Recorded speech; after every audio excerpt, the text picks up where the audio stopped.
안녕하세요. 34살 남자입니다. 결혼 2년 차이고요. 사연을 보통 여자분들께서 보내주시는데 제가 적어도 되는지 모르겠지만 정말 답답하고 어디 털어놓고 싶은 마음에 이렇게 용기 내서 사연 보내봅니다.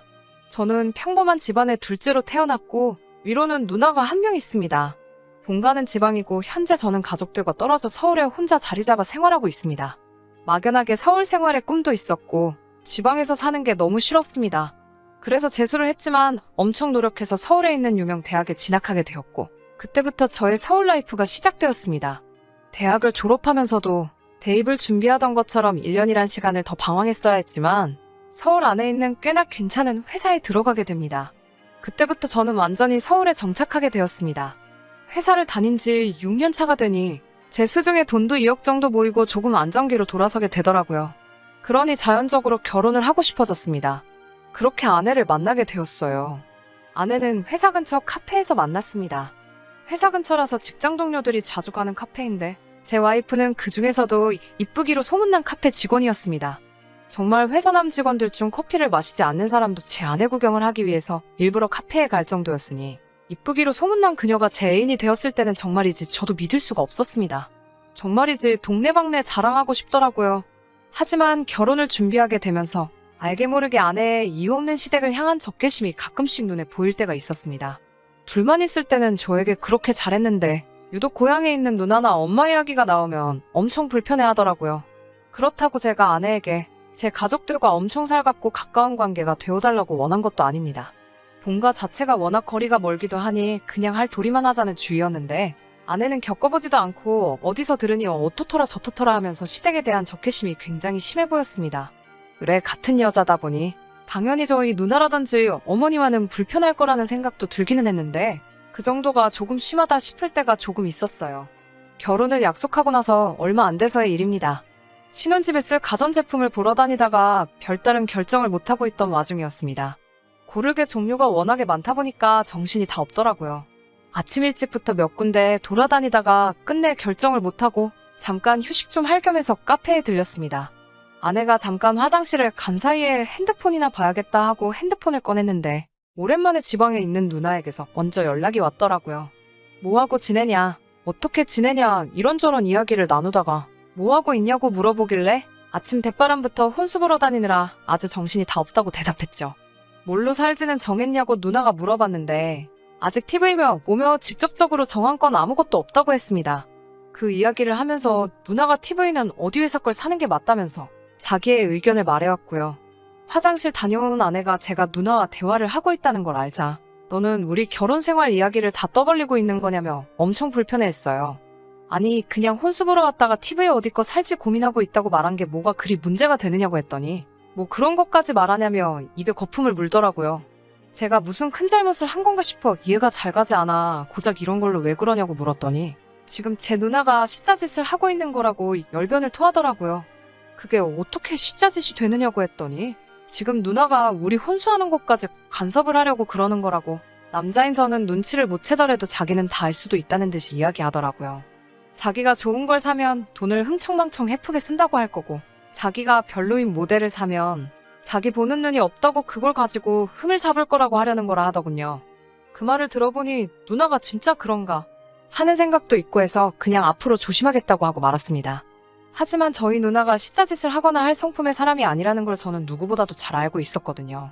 가장 큰 이유로 일단 저희 엄마가 할머니를 모시고 살면서 모진 시집살이를 하는 걸 직접 보고 커왔기 때문이에요. 거기에 저는 손자라는 이유로 그나마 집에서 이쁨을 받았는데 누나한테는 할머니가 참 심술맞게 구셨거든요. 그래서 어머니나 누나 두 사람 전부 시자짓이라는 행위 자체를 싫어하는 사람들입니다. 시자짓하는 시모나 신우가 될 생각은 추호도 없다고 노래를 부르던 두 사람이었거든요.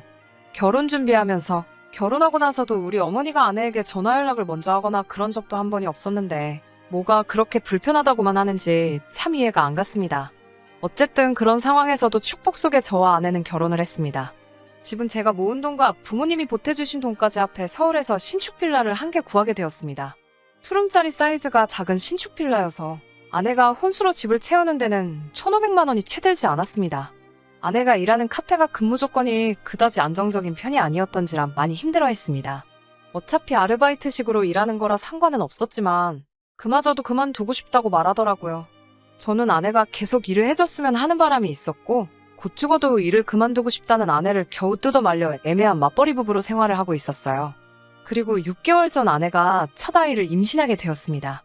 우리 첫 아이 임신 소식에 양가 부모님 다 기뻐하셨고 저도 가능한 모든 걸 아내에게 맞추려 노력하며 살게 되었습니다. 아내는 임신하면서 그렇게 바라던 카페를 그만두게 되었고 저도 집안일을 도와주며 아내의 몸조리를 도와줬습니다. 임신 16주차가 지나니 이제 안정기에 접어들었다며 친정부모님하고 아이 태어나기 전에 한번 해외여행을 떠나고 싶다고 하기에 그렇게 하라고도 했어요. 그때 같이 임신 선물을 요구하길래 평소에 가지고 싶어 하던 명품 가방도 하나 사줬습니다. 가방에 여행비까지 돈이 그 자리에서 1,500만 원이 넘게 들어갔습니다.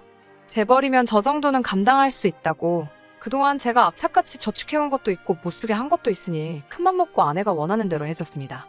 이제 제가 친정에 하는 만큼 아내도 시댁에도 마음을 열어줬으면 했는데 이런 제 마음은 전혀 통하지가 않았습니다. 결혼 생활 2년을 하는 동안 저희 집에 저희 부모님이나 누나가 찾아오는 일은 한 번도 없었습니다. 아내의 그 고질적인 시댁에 대한 혐오가 심각해서 고향에서 어머니가 서울로 방문하시는 걸 아주 자기 괴롭히러 오시는 거라 받아들였고 제가 중간 역할을 잘해야 양쪽에 아무 소리가 나지 않을 거니 저보고 알아서 잘하라고 하더라고요. 특히 연락 없이 찾아오는 것이나 시댁에서 살림 간섭 하는 거는 용납 못하고 이해해줄 생각이 추호도 없다고 말했습니다. 그 표현이 조금 거칠기는 했지만 요즘 여러 사람들이 시댁과의 이런저런 비슷한 문제로 이혼도 마다하지 않는다는 사실도 알고 있었기 때문에 당연하다고 생각했고 저도 그런 일은 없게 하기로 하겠다 약속했습니다. 저희 어머니도 결혼한 아들집에 자주 들락날락 하는 거 안 좋다고 이해해 주셨기 때문에 아내가 걱정하는 그런 일은 전혀 없었고 제 누나 또한 와이프가 불편해한다는 걸 진작에 눈치채고 그때의 일로 결혼 후 저와 단 한 번의 연락조차 나누지 않는 사이가 되었고요. 아무튼 그날은 제가 회사에 급한 일로 주말이지만 출근해 있는 상황이었습니다. 어머니한테 연락이 왔어요. 임신한 제 아내 생각에 새벽바람부터 곰탕을 한 소프 고아놓으셨다고 하시면서 오늘 곧바로 전해주러 오시겠다고 하시더라고요. 제가 집에 있는 상황이었다면 그냥 제가 받기만 하면 되는 것인데 그러질 못하니 아내가 엄청 질색을 할 게 눈에 선해서 조금 당황스러웠습니다. 어머니도 마침 다른 날은 시간이 안 된다고 하셨어요. 어머니가 제가 곤란해하는 걸 이해하셨는지 자기가 출발할 때 직접 아내에게 전화하시겠다고 정말 공국만 전해만 주고 돌아올 테니 걱정하지 말라고 하시더라고요. 제가 미리 아내에게 연락을 한다고 하니 그건 한사코 말리셨어요. 제가 연락하는 순간 아내 입장에서 저녁 식사도 같이 해야 하나 하면서 어머니를 그냥 보내는 것도 엄청 스트레스를 받을 거라고 그냥 가져온 거 전해주기만 하면 되니 도착해서 문 앞에서 전화하고 건네만 주고 돌아오실 생각이라고 하셨어요. 아내가 어머니 저녁 식사를 대접할 거라고 생각도 되지 않았기 때문에 그냥 어머니께 알겠다고만 말하고 갑자기 출근하게 돼서 엄마만 불편하게 됐다고 죄송하다 사과를 드렸어요. 그리고 한참 다시 일을 하고 있었습니다. 시간이 어떻게 가는지 기억도 안 날 정도로 할 일이 많았어요. 그러다가 아내에게서 전화가 왔습니다. 시간을 보니 어머니께서 다녀가셨을 때쯤이 되었더라고요. 그래서 전화를 받았습니다. 어머니가 주신 거 잘 받았냐고 물어보기도 전에 다짜고짜 아내는 저에게 화부터 내더군요. 내가 이런 일 없게 해달라고 했지? 라고 시작하면서 어이가 없다는 듯 다짜고짜 화부터 내기 시작하는데 처음엔 어안이 벙벙해서 잘 이해를 못했습니다. 차근차근 달래가며 아내를 진정시키니 안 그래도 컨디션이 안 좋아서 꼼짝도 못하고 있는데 누가 벨 눌러서 보니 어머니더래요. 왜 시엄마들은 항상 연락도 없이 불쑥 찾아오냐고 이런 일 없게 해달라고 부탁했는데 그게 그렇게 힘드냐면서 화를 내기에 일단 아내를 진정시켰습니다. 아내에게 연락도 따로 준다고 했고 딱 가져오신 것만 전해주고 곧바로 돌아오실 거라고 했던 어머니가 대체 저에게는 말도 없이 아내가 저 지경까지 화나게 만들 정도로 뭔 짓을 하셨나 싶어서 처음에는 어머니께 아까 했던 거하고 왜 말이 다르냐고 쓴소리할 요량으로 어머니 좀 바꿔달라고 했어요. 그런데 어머니가 집에 안 계시다고 하네요. 이런 식으로 말없이 찾아오시는 거 문 한번 열어드렸다간 앞으로는 그게 당연한 줄 아는 법이라면서 이참에 시어머니 버릇을 단단히 고쳐주기 위해 일부러 문을 안 열어줬다고 하네요.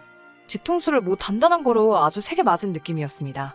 신혼집들이 이후로 며느리가 싫어한다고 별다른 연락 한번 먼저 하신 적 없었고 괜히 불편할까봐 집에 한번 찾아오신 적 없는 시어머니가 임신한 며느리 걱정돼서 밤새 곰탕 국물 우려내서 왕복 8시간 거리를 혼자서 찾아오셨는데 며느리가 한다는 말이 고작 시어머니 버릇을 이참에 고쳐넣어야 된다고요?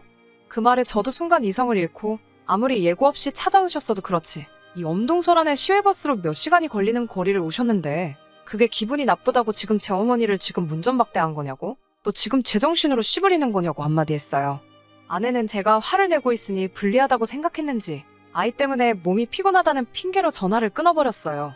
곧바로 아차 싶어 어머니께 전화를 드렸는데 아버지가 전화를 받으시더군요.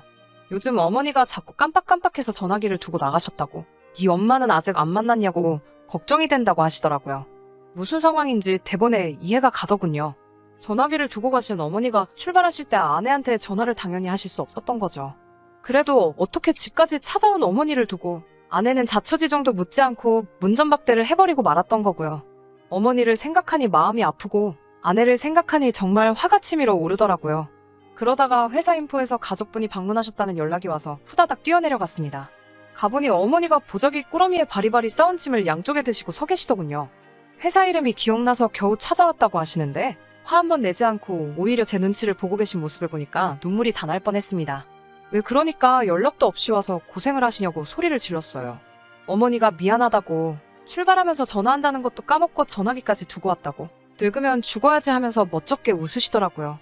밤새 얼마나 끓이신 건지 젤리처럼 되어있는 공국을 먹기 편하라고 따로 1인분씩 소분해서 따로 싸서 가져오시고 묵직한 유리 반찬통에는 몇 종류나 되는 반찬들을 챙겨 먹으라고 김치며 젓갈이며 이것저것 아내가 좋아할 만한 건 전부 다 싸우셨더라고요. 보자기를 제가 받아들기만 했는데도 무거웠는데 나이 드신 노모 혼자서 이걸 들고 본가에서부터 터미널, 서울 신혼집에 제 회사까지 여행을 하셨을 생각을 하니 마음이 다 아팠습니다. 그냥 가신다는 거 택시비 들여서 터미널까지라도 택시로 모셔드렸습니다. 밀린 일 정신없이 처리하고 이건 제대로 짚고 넘어가야겠다는 생각이 들어 아내와는 한바탕 할 생각으로 상태로 집으로 돌아갔어요. 아내는 아내대로 저한테 화를 낼 준비를 하고 있더라고요. 제가 어머니가 가져온 걸 양손 가득 들고 온 모습을 보니 경비실에서 주더냐고 하면서 이게 무슨 경우냐고 저에게 화를 냈어요. 아내가 화를 내면서 몰라도 되는 이야기를 더 알게 되었습니다. 어머니가 찾아왔을 때 아내가 아예 집에 없는 척을 했다가 어머니가 어쩔 수가 없으니 경비실에 찾아갔는가 봅니다. 경비 아저씨한테 인터폰이 왔는데 어머니가 거기다가 짐을 두고 가셨다고. 그런데 전부 음식들이라 상할 것 같아서 미리 가져가셨으면 좋겠다 싶어 연락을 줬다고 하더군요. 아내는 그냥 거기다 두던지 갖다 버리던지 아저씨들 드시던지 맘대로 하시라고 대답을 했는가 봐요. 그런데 어머니가 그 음식들을 고스란히 저희 회사로 가져오신 걸 보니 아무래도 그 경비 아저씨와 인터폰을 주고받는 와중에 옆에 같이 계셨던 것 같습니다. 아내에게는 불같이 화를 냈어요. 자꾸 숫자짓을 한다고 하는데 우리 엄마나 누나가 너한테 뭐 못 살게 군 적이 한 번이라도 있느냐고요. 오늘같이 연락도 없이 집에 찾아오는 게 숫자짓이지 않느냐고 따지는 말에도 제가 왜 그런 건지 어머니가 전화기를 두고 가셔서 연락을 할 수 없었다는 전후 사정을 말해도 그건 변명에 불과하다는 투로 대답을 하더라고요. 결과적으로 어머니는 연락 없이 찾아온 게 맞지 않느냐고 하는 말에는 대답을 할 수 없었지만 아내의 그 뻔뻔한 태도가 너무나도 화가 났습니다. 임신 중 예민한 상황인 것도 이해하고 시어머니나 신호가 어렵고 불편할 거라는 것도 다 이해를 했습니다. 무엇 하나 제가 먼저 이래라 저래라 하고 요구한 적도 없었습니다. 심지어 신우를 불편해하는 모습 때문에 결혼 후 단 한 번도 연락조차 하고 지낸 적이 없습니다. 다만 오늘 같은 날 아내가 최소한의 사람돌이를 했다면 아무리 말없이 방문하셨더라도 날 추운데 집 안으로 잠깐 모시고 따뜻한 차 한 잔이라도 대접해드렸다면 적어도 엄동설 안에 저희 어머니가 전화기도 없는 상황에서 그 무거운 짐을 들고 터미널과 저희 집, 제 회사를 왔다 갔다 하실 필요도 없었을 테고 그랬다는 생각을 하니 아무리 생각해도 아내를 용서할 수가 없네요. 장인 장모님 외식 몇 번 시켜드릴 동안 우리 부모님한테 즉석밥 한 그릇이라도 선물해 드린 적도 없습니다. 지금 생각하니 아내를 위해서 그랬다는 말은 저의 만족을 위한 말이었고 제가 불효자고 아주 못난 놈입니다. 이미 아내의 배는 불러오고 있고 곧 있으면 출산일이 임박해오는데 저는 더 이상 아내와 미래를 준비하고 싶지 않습니다. 저도 모르게 이혼하자는 말을 해버렸어요. 현재 아내는 친정으로 짐 싸들고 간 상태입니다. 누나는 오랜만에 연락이 와서 자초지종을 다 들었는지 그냥 이참에 갈라서라고 하네요. 어머니는 괜히 자기 때문에 제가 이혼하게 생겼다고 미안하다고만 하시고 있어요. 너무 갑갑한 마음에 저와 비슷한 상황이 또 있나 찾아보다가 이런 채널을 알게 돼서 마음도 한번 정리해볼 겸 해서 제 사연 적어서 보내봅니다. 아이를 생각하면 참는 게 맞고 어머니를 생각하면 이혼하는 게 맞는데 아직도 이 상황에 결정을 내리지 못하겠네요.